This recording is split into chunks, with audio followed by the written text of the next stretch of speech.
সেদিন ছিল রবিবার। হঠাৎ করে সেদিনকে বরমশাই আবদার করলো যে পাস্তা খাবো। এদিকে বেলা হয়ে গেছে, কিন্তু পাস্তা তো বানাতেই হবে। তাহলে আমি তখন কি করব সেই ভাবতে ভাবতে তখন হঠাৎ করে মাথার মধ্যে বুদ্ধি আসলো যে তাহলে আজকে ইনস্ট্যান্ট পাস্তা বানাবো।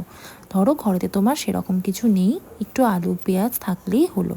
ব্যাস চটপট গ্যাস জ্বালিয়ে কড়াইটা গরম হতে দিলাম, দিয়ে দিলাম তেল। তেল গরম হয়ে গেলে দিয়ে দিলাম ডিম। ডিমটা একটু ভালো করে ভেজে নিয়ে তুলে নিলাম। তারপরে দিয়ে দিলাম আলু। আলুতে একটু স্বাদ মতন লবণ দিয়ে দিলাম। তারপর ভালো করে ভেজে নিয়ে দিয়ে দিলাম হলুদ। আবার একটু নাড়াচাড়া করে নিলাম। তারপরে আমি দিয়ে দিলাম ওর মধ্যেই একটু পেঁয়াজ আর কাঁচা লঙ্কা।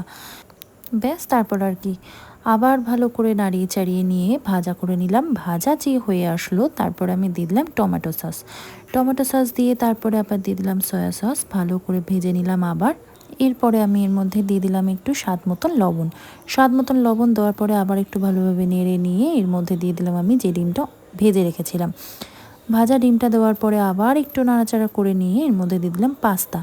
পাস্তাটা দিয়ে একটু ভালো করে মিক্সড করলাম। মিক্সড করতে করতে করতে করতে তারপরে যখন হয়ে গেল, তারপর আমি দিয়ে দিলাম ম্যাগি মশলা।